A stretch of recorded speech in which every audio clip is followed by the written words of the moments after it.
welcome to Transform Your Life in 15 Minutes. This is where we're doing 5-minute exercises on one each for the mind, the body, and the soul. Good morning. How's everything going? Good morning. Thank you for those that are watching me live, and also those that are watching the recording. I appreciate you. So what we're doing in this challenge, if this is your first time joining me, this is Transform Your Life in 15 Minutes, where we're going to transform our life taking baby steps. So the premise is, whenever you want to make changes in your life, instead of thinking of it as a huge, big thing, like to say, think about how do you eat an elephant. Instead of thinking about the whole elephant, what do? You take one bite at a time. So in order to transform your life, that's what we're doing here. We're doing it one bite at a time, meaning 5-minute increments. Oh, hi, Patty. Good morning. Increments is what I want to say, 5-minute increments. So what we're doing is we're taking 5 minutes to work on our mind, find out stuff about our mind that's going to stimulate our mind and help that aspect of our whole self. And then we're going to do 5 minutes on our body, and we are doing 5 minutes worth of yoga. And right now, currently for the next, let's see, what is this now? About 3 or 4 days now until the end of the month, we're going to be doing the yoga salutation. Starting in June, I'm going to be introducing some new routines on the yoga. And then for the soul portion of it, what we're doing is we are doing a 5-minute meditation where we are focusing on our breath and doing Ujjayi breathing. And again, starting June 1st, we're going to be doing some changes on all of them. Right now, for the mind portion, we're reading this book, which is called Psycho-Cybernetics by Dr. Maxwell Maltz. And I mentioned the other two parts that we're doing. Starting in June 1, I was so excited to announce that we're going to be I'm going to be reading from my book. So let me just kind of tell you a little bit about what my book is about. And again, it won't be available because it's still with the publisher. And keep in mind, this was something like an inspired thought, and I ran it by my publisher, and we kind of had to discuss it for a while because the book is now into editing. We're still doing revamping the book cover and all that kind of stuff right now. So I'll just be reading out of it. But the premise of my book is this, and remember, this is my book was actually written 2 years ago. Okay, so there might be some updates that I will probably end up having to do just because it was written 2 years ago. But the premise of my book was this: it's an analogy, and it's an analogy of a house.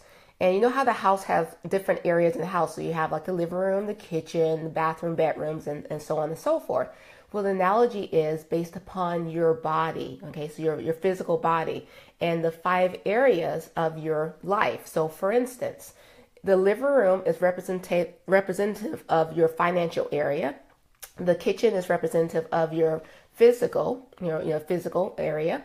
And then there's the office, representative of your spirituality. And then we have the bathrooms. You have 2 bathrooms, left brain and right brain, which is your emotional. And then there's 2 bedrooms. And the 2 bedrooms is your relationships. So relationship with yourself, and then relationship with others. So that's what the book is about. And it's basically using the house as an analogy of how to clean up your life. Okay, so I'm so excited about that. And it was written 2 years ago. And like I said, and then fast forward 2 years from now when I'm doing this Transform Your Life in 15 Minutes, which again was an inspired thought for me. And same thing, right? I'm using the same analogy, which was not like I said, it wasn't something necessarily conscious. I didn't think about it, but I like to use the analogy of a house again. I say, for instance, it's like if you're trying to paint the outside of your house, but you live on the inside. And what I mean by that is a lot of times when we're trying to make changes in our lives, we tend to work only on the outside, our physical appearance, because we see ourselves in the mirror, on a daily basis. So we're very critical of how we look, and we're very aware of how we look. And plus other people see us as well. So we try to focus on the outside of the house.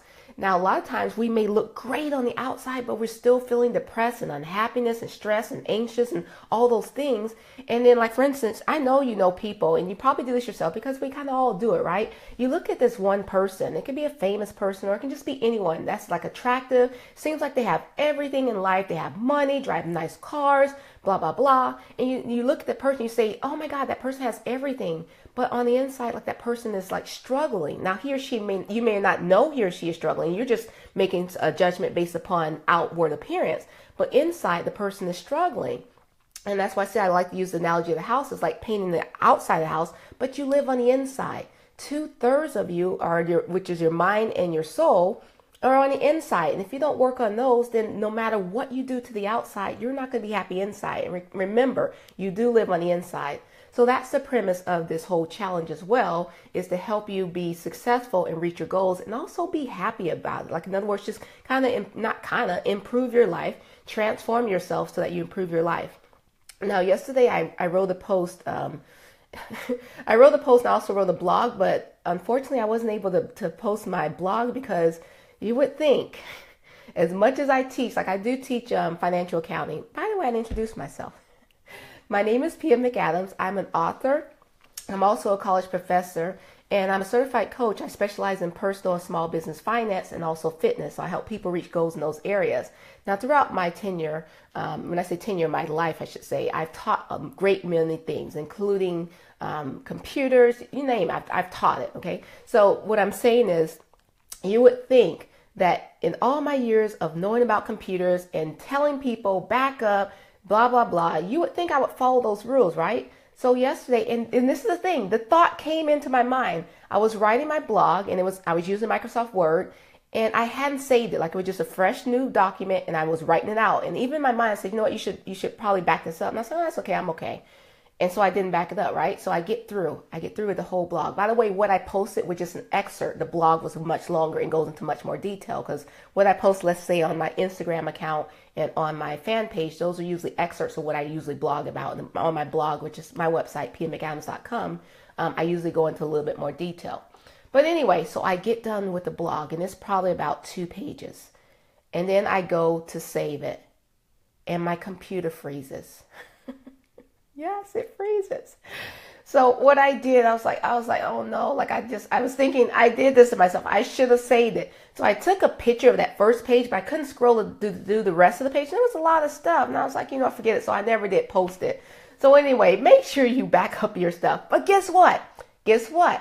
I was not unhappy about it. I just smiled to myself and said, you know better. And I just went on. I said maybe that was a sign not to post that particular one. So, and the reason why I say that is, if you're watching yesterday, we talked about habit is a happiness, and that one of our assignments was, no matter what happens to us throughout the day, we're going to make sure that we stay happy and stay upbeat and positive. So I was not upset about it. It's like, okay, I just won't, maybe I'll, because like I said, I took a picture of the first page, so I can always retype or, speak in the first page. But the remainder stuff was really good. It's like, I don't have to write all this all over again. But anyway, my purpose of saying that was, I was writing a blog about the difference between reinventing yourself and transforming yourself. And they're actually 2 different things. I know we kind of use those interchangeably, but they really are 2 different things. When you reinvent yourself, it's more so like, think in terms of I don't want to say an actor, because sometimes they do go into detail, but I can't say that. Like an actor, you may reinvent yourself from time to time. One day you may be, let's say you go to school. In my example, I use it as growing up. I grew up as a military child. My dad was a Navy chaplain. And so we kind of changed schools a lot. And so I would reinvent myself every time I go to a different school. And I thought of it as like a game. Okay, this time when I go to this school, I can be this person or be like this and that, like that. Okay, so, and then as I grew up, it kind of continued on, because I then married military, subsequently divorced, but married a Marine. And so I would have to, we would still be moving around to different places. And so like one time I, be this, and one time I'd be that. So I kind of always have reinvented myself. And like, for instance, you can think of like someone that's retired, and then all of a sudden they say, oh, you know what? I don't want to be a retiree. I want to go out and volunteer. So now they reinvent themselves as a volunteer. Or you can reinvent yourself physically, right? I once knew a girl who, she started off like, she was like a hippie-like type person. She had long hair, and she kind of dressed like a sun child. Well, then next day I know, and it wasn't like next day, but I'm just saying next day, because it seriously was almost like this. She cut all her hair, like to a short bob, dyed it black, and then she started dressing in all black. Like, she totally reinvented herself, from the outside appearance. So think in terms of, when you reinvent yourself, is outward appearance. Whereas when you transform yourself, that's much deeper. That goes into your character, your habits, your self-image, everything that's on the inside. So when you reinvent yourself, think in terms of outside changes. And when you transform yourself, think in terms of inside changes.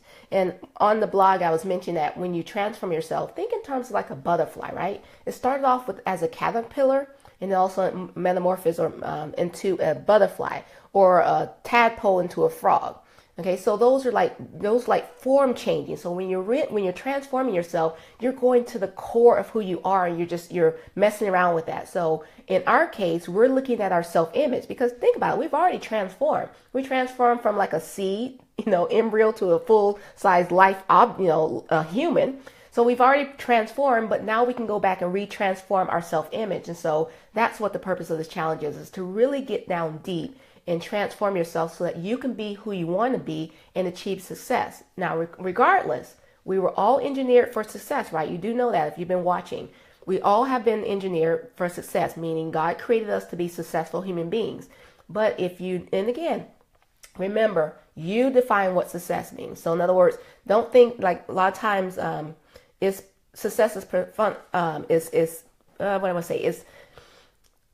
success is usually displayed as like having a lot of money or cars, expensive cars or fame or designer clothing, all that kind of stuff. That's the way that is displayed in the media and all that kind of stuff. But really, you define what success is. To me, that's not success. To me, I live a successful life. In other words, I live a life by design. I have a lot of flexibility. I can do my schedule from day to day. I don't work a typical 9-to-5 job. I basically handle my schedule. I have time to spend with people that I want to spend time with. To me, that's success. As far as like money and all that, don't get me wrong, all that's great as well, and it affords you to allow you to do the things that you want to do. But again, I just want to kind of just drive the point home that you determine what your success is, and we were engineered to be successful. So if you're having trouble achieving the success that you want, then let's look at inside. Let's go internal and transform ourselves so that we can not only achieve it, because we're going to achieve it if you put your mind to it and make a decision, but then also make sure that you're happy in the process. And by the way, a lot of times, if you're not achieving the success that you want, it's because you don't have clear defined goals. Okay, so that's step number one, is you have to have clearly defined goals. You can't, like I used to have clients that would call me up and say, I want to lose weight. Okay, well, what does that mean? How much weight do you want to lose? You have to be specific. And again, I won't go into the details of, making sure that the goals are smart, but you do want to make sure that the goals are specific and they're quantifiable. So in other words, you can't just say, I want to lose weight, or you can't just say, I want to get out of debt. What specifically does that mean? Because what you're doing is you're giving a directive to yourself and to the universe to make it happen. And they can't make it happen if they don't know exactly what you mean. So instead of saying, I want to lose weight, you want to say, I want to lose 100 pounds by, like I said, it has to be SMART goals. Specific, measurable, attainable, reliable, and timely. Okay, so you want to make sure you have SMART goals. That's step number one. Once you do that and you put it out in the universe, you give a directive to your mind and also to the universe, God included, obviously, then you don't sit there and then stress about it. Okay, of course, there's action that you're going to have to take, but you don't sit there and think about it all the time. And we talked about this earlier on in the when I did the 30-day challenge.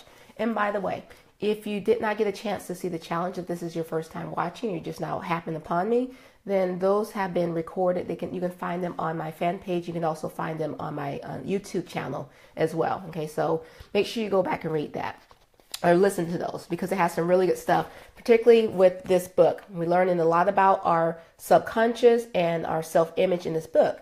So yesterday we finished on chapter 7, and we learned that happiness is a habit. And with that, what I asked you to do yesterday, well, actually the day before, was to consciously start thinking about the habits that you have. So think about everything that you do so you can identify the habits. Because once you identify the habits, then you can then determine whether or not those habits serve you. And if they no longer serve you in your life as it is today, they may have served you yesterday or last week, but if they no longer serve you today, it's time to get rid of them and develop new habits. So one of the practice exercise yesterday was just to take something very simple, like putting on your shoes and tying your shoes. Now, if you're like me, I don't generally wear shoes that tie up. And even if I do, I haven't been wearing them lately. But I said, if I identify at least one habit, it could be putting on the shoe. Like for instance, I noticed this morning that I put on these, I'm going to be doing yoga, right? It's early in the morning. I put on these yoga socks, and I always put my right foot in first and then my left foot in. But I noticed it as I was doing it. So I said, okay, can't do that habit this morning. But what I did do differently is I told you yesterday the habit of what happens to my whole routine when I was brushing my teeth. I totally did a different thing this morning when I did my when I was brushing my teeth. I totally did something totally different from what I normally do. And remember, the reason why we're starting with these little small incidental habits is because if you can't change the little tiny ones that really don't make a difference, how do you expect to change the really big ones that do make a difference?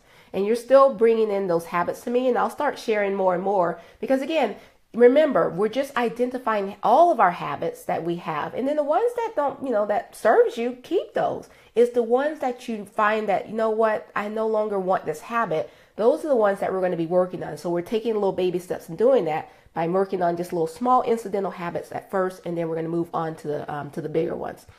There was also, while you were doing that habit today, and remember, let me know how that worked for you yesterday, because I wasn't able to read. If you wrote me late last night, I was kind of like, I fell asleep early, so I didn't get to see those. So make sure you let me know how it worked for you yesterday. And also, when you're doing that little change, you were supposed to say, I'm beginning the day in a new and better way. And then there was 8 things that you're supposed to consciously think about throughout the day, and those were written in the comments yesterday. Okay, so let me know how all that worked for you yesterday, and continue doing that, because remember, this is something you're going to be doing for the next 21 days.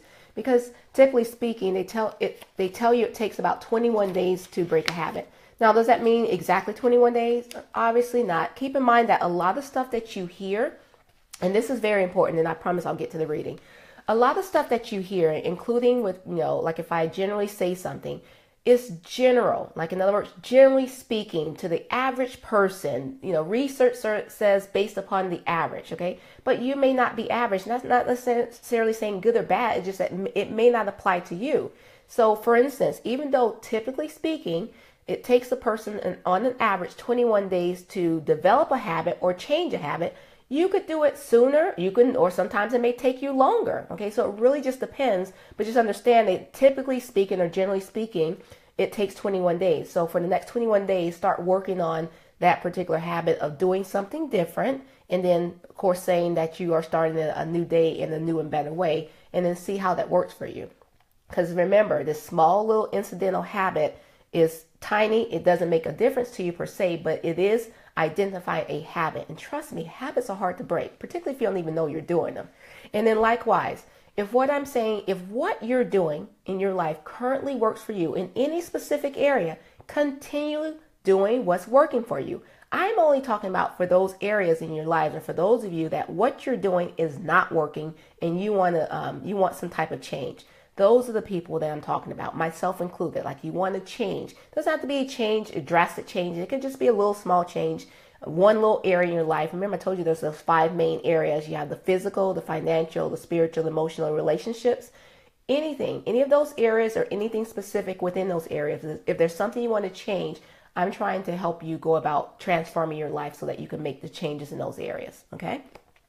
All right, so let's move on to chapter 8. And in chapter 8, the title is Ingredients of the Success Type Personality and How to Acquire Them. Okay, so again, we're working on our self-image so that we can then transform ourselves so that we can achieve success. It says, just as a doctor learns to diagnose disease from certain symptoms, failures and success can also be diagnosed. The reason is that a man does not simply find success or come to failure. He carries their seeds around them in his personality and character. I have found one of the most effective means of helping people achieve an adequate or successful personality is to first of all give them a graphic picture of what the success personality looks like. Remember, the creative guidance mechanism within you is a goal striving mechanism, and the first requisite for using it is to have a clear-cut goal or target to shoot for. A great many people want to improve themselves and look for a better personality, but have no clear-cut idea of the direction in which improvement lies or what constitutes a good personality. A good personality is one that enables you to deal effectively and appropriately with environment and reality, and to gain satisfaction from reaching goals that are important to you. Time and again, I have seen confused and unhappy people straighten themselves out when they were given a goal to shoot for and a straight course to follow. There was the advertising man in his early 40s, for example, who felt strangely insecure and dissatisfied with himself for just receiving an important promotion. New roles require new self-images. It doesn't make sense, said the ad man. I've worked for this and dreamed about it. It's just what I've always wanted. I know I can do the work, and yet for some reason, my self-confidence is shaken. I suddenly wake up as if from a dream and ask myself, what in the world is a small potato like me doing in a job like this? He had become super sensitive to his appearance and thought perhaps that his weak chin might be the cause of his discomfort. Remember, this guy, he's a plastic surgeon. I don't look like a business executive, he said. He felt plastic surgery might be the answer to his problem. There was a stay-at-home mother whose children were running her crazy and whose husband irritated her so much that she teed off on him at least once a week for no cause.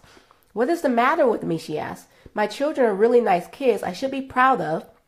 My husband is really a nice guy and I'm always ashamed of myself afterwards. She felt that a facelift might give her more confidence and cause her family to appreciate her more. The trouble with these people and many more like them is not their physical appearance, but their self-image.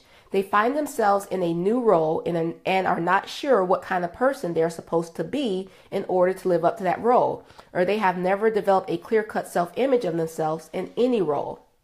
Now, the picture of success.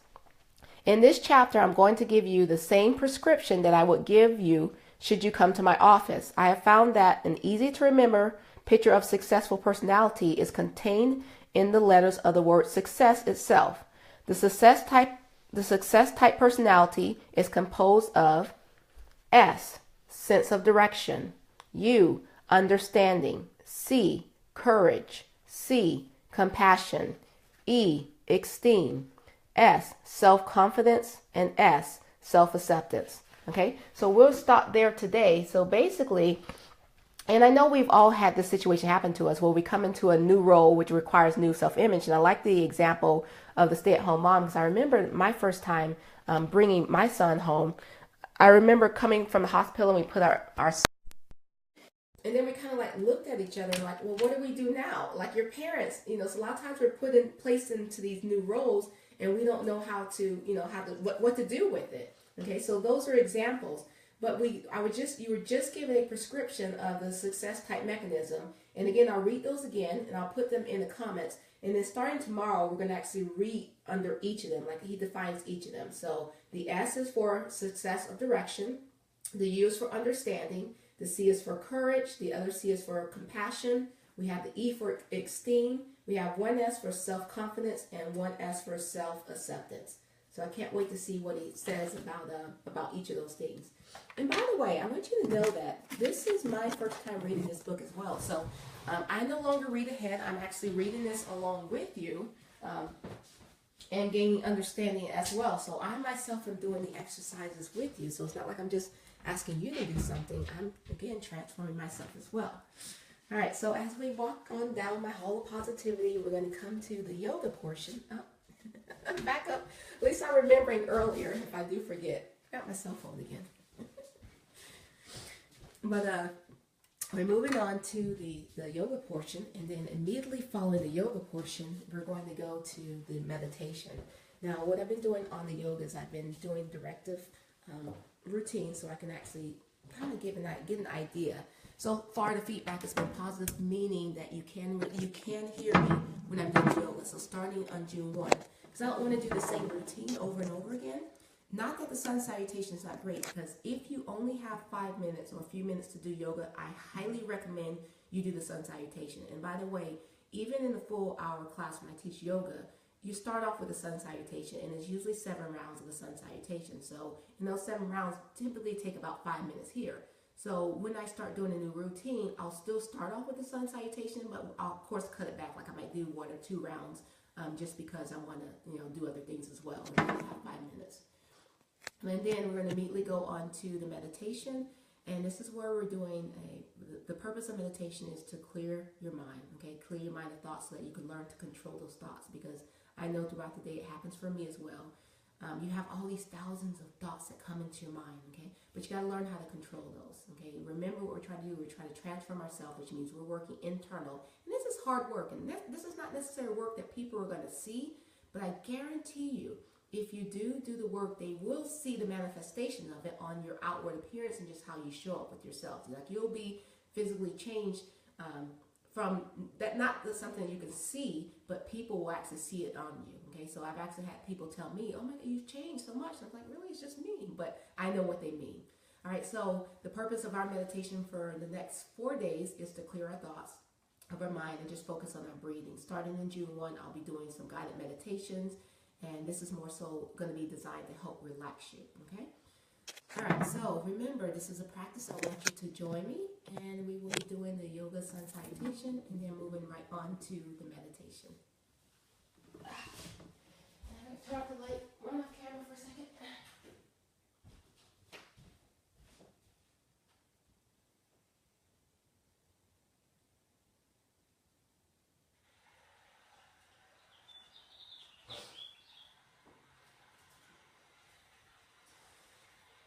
Stand up nice and tall. Feet underneath your hips, hands down by your side, hands at the extension of your spine. Take a deep breath as you inhale. Exhale, dive your body forward. As you inhale, look up halfway. Flatten out your back. As you exhale, forward fold, flatten out your hands, step back, right, left into the plank. As you continue exhaling, release your knees, your chest, and your chin. Inhale to upward facing dog, relax your shoulders, press them down and away from your ears. And as you exhale, curl your toes under, and we go to downward facing dog. And we hold this for 5 deep breaths. Your fingers and your toes are spread out nice and wide. Your thumbs are facing inward and your middle fingers are facing forward. Your feet are hip distance apart and your arms and your hands are shoulder distance apart. Your head is in alignment with your biceps. And you're pressing your chest toward your thighs and your knees. Now step forward, right, left. Inhale, take it all the way up. And exhale, dive the body forward. Look up halfway as you inhale. Flatten out the palms, step back, left, right into the plank. Continue exhaling as you release your knees, your chest, and your chin. Inhale to upward facing dog. And then curl the toes under and exhale for downward facing dog. Your tailbone is sticking to the back of the room.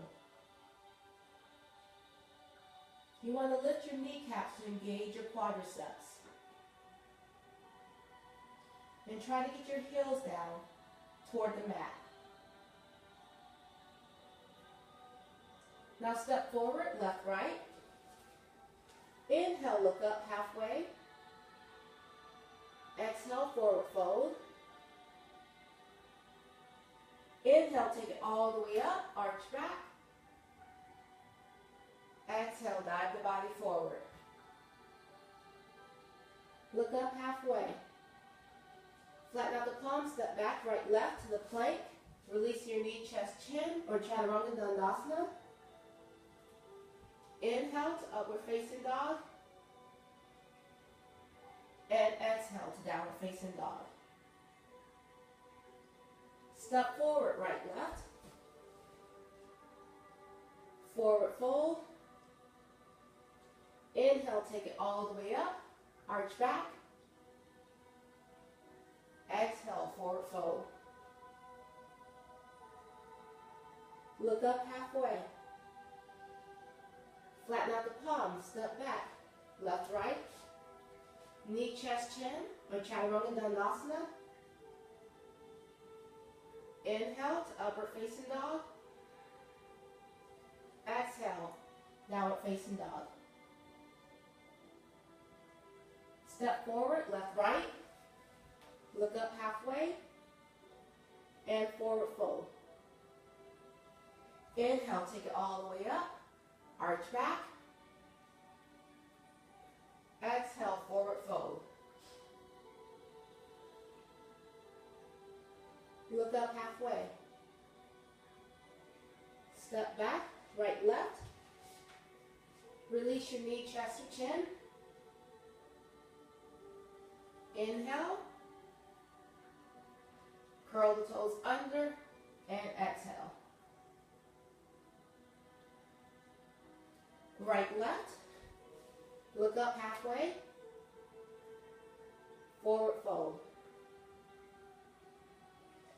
Inhale, take it all the way up, arch back. Exhale, forward fold. Looking up halfway. Flatten out the palms, step back, right, left. Release your knee, chest, chin, or Chaturanga Dandasana. Inhale to upward facing dog. Curl the toes under, exhale to downward facing dog. Step forward, looking up halfway, and then forward fold. Inhale, take it all the way up, greet the palms together, exhale down through the center, and namaste.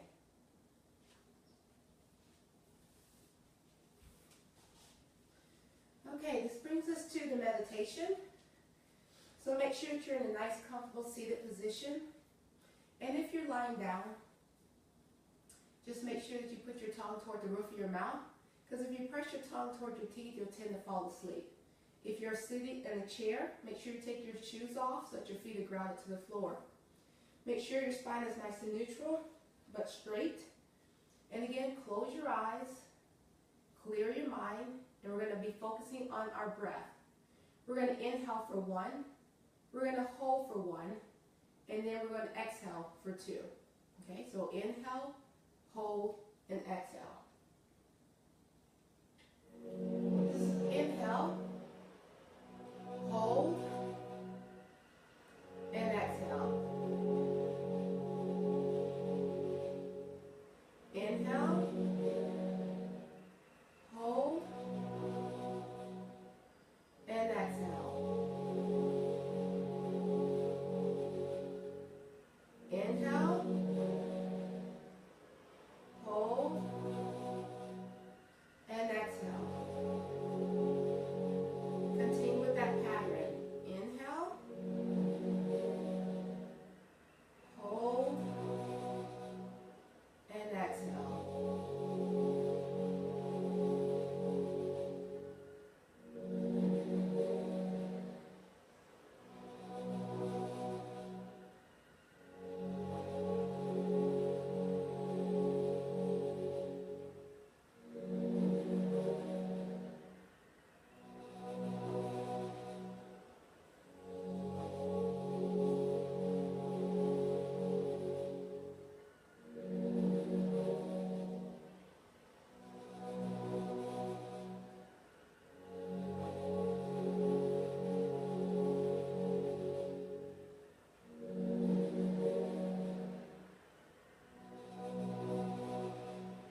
and return refreshed and calm.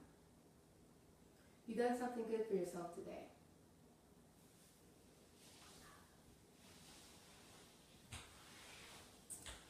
Okay, that concludes today's Transfer Your Life in 15 minutes. Have a happy and blessed Sunday, and I will see you tomorrow. Bye.